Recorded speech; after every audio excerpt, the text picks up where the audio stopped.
Assalamu alaikum дагы жол урматтуу мекендештер. Азыр казак-кыргыз дуэли деп айтсак да болот.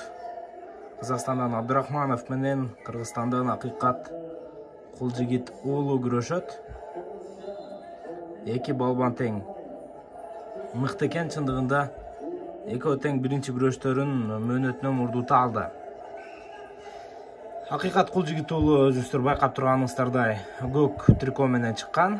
Ал эми казак балбаны кызыл бурчтан чыккандыгына байланыштуу ушул сары кызыл түстөгү кийим менен беттеш алып барууда. Бул чейрек финал. Кимиси жеңишке жете турган болсо анда жарым финалга жолдомо алат. Акыйкат Кулжигит уулунан биз жакшы күрөштү күтөбүз. Өзү өтө чыйрак, чапчаң балбан. Атаандашы жөнүндө айта турган болсок, ал деле күчтүү балбандардын бири мен билгенден Казакстандагы. Бирок Акыйкат тутуш керек атаандашты. Бир упай азыр Абдурахмановго берилди жана 1 мүнөттүн ичинде эле Акыйкатка мынакей пассив берип жатат, абайлаш керек. Эми атаандаш кыйла Акыйкатка караганда тажрыйбалуу, олбурлуу, байкалып тургандай эле. Ошондуктан Акыйкат ушул жерде мүмкүн болушунча мыкты коргонушу керек. Физикалык жактан да жакшы даярдыкка келген балбан экен Абдурахманов. Азырынча жакшы, Акыйкат жакшы коргонуп жатат. Акырына чейин ушундай бир коргонууну кетирбесе деген гана ниет. Кетпе деген менен айла жок. Кетти эки упайга.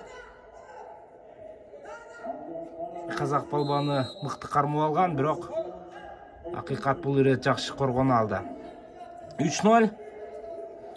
Казакстандык балбан азырынча биздин спортчубуздан алдыга чыгууда.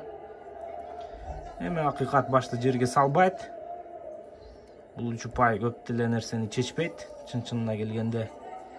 Бирок чечип коюшу дагы толук ыктымал, баарын тең. Акыйкат азыр эми активдүүлүктү көрүп баштоодо.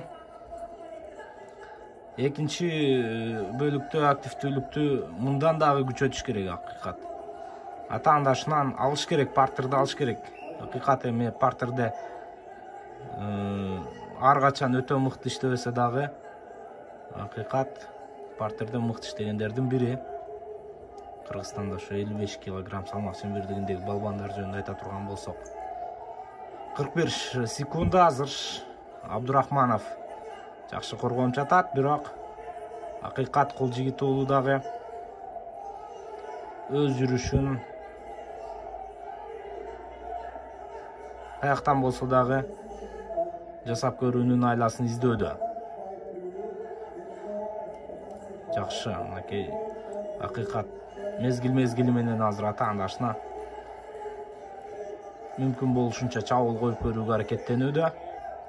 Эми биринчи бөлүк бүтүп калды негизинен. Биринчи бөлүктү упай алуу азыр кыйын, себеби убакыт кыска. Биринчи бөлүк жыйынтыкталды. Эми экинчи 3 мүнөттүктө Акыйкат мыкты күрөшүшү керек. Биринчи бөлүк эми өзүңүздөр көрдүңүздөр. Абдурахманов партерде эки упай иштеп кетти.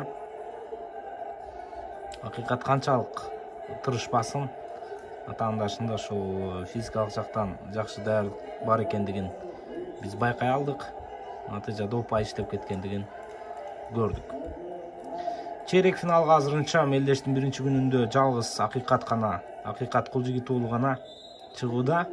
Эми алдыда дагы 6 мелдеш күнү бар. Ошолордун баарында тең кыргыз балбандары дагы жакшы жыйынтыктарды көрсөтөт деген ниеттебиз. Бирок эми азырынча ушул мүнөттөргө алып караганда жалгыз гана балбаныбыз чейрек финалга чыгууда.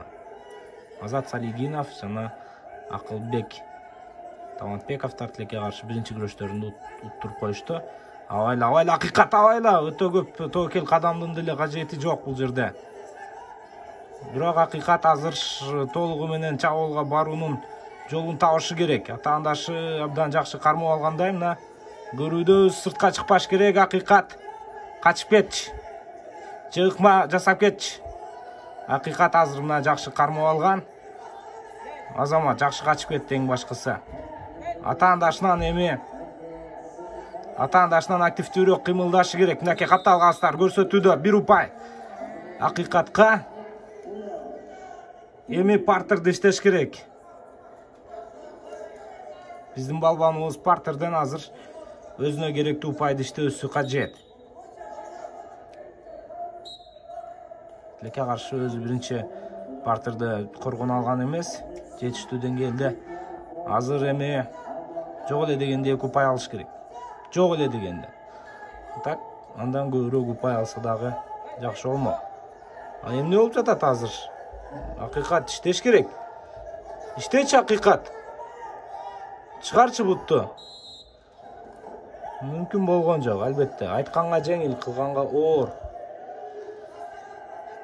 Акыйкат бутун ошо туура эмес коюп алды окшойт, ошону менен чыгара алган жок кыскасы. Ал жерден коюп жиберейин десе дагы атаандашы контрыкмага кармап кетиши мүмкүн эле, ошондуктан Акыйкатты туура түшүнүп турам бул жерде. Эми активдүүлүктү кошуш керек, эми 2 упай бутка туруп абалында алуу кажет Акыйкатка. Оңой болбойт, себеби атаандашым азыр 1,5 мүнөт убакыт калганда туйук коргонууга өттү. Бул негизинен туйук коргонууга өтүүгө жарайт. Себеби бул грек-рим эркин күрөш болсо дагы башка кеп болмок. Акыйкат тобокел кадамдарга барып көрө бериши керек, мүмкүн болушунча. Балким дагы пассив берип салаттыр кызыл кийимчен балбанга.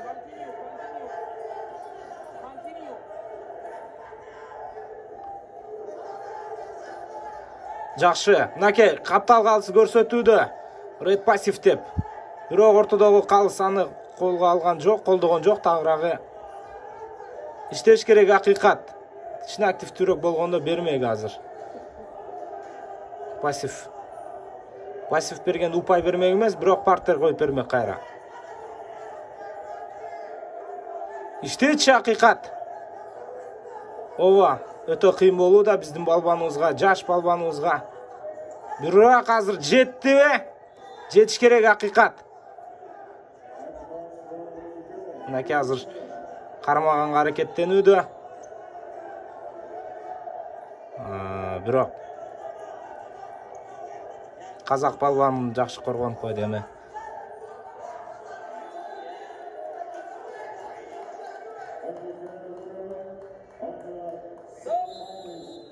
Үч бир эсебинде тилекке каршы биздин балбаныбыз жеңилип калды. Албетте эч кимди күнөөлөй албайсың. Казак балбаны мыкты экен, ал упайды алып кетти.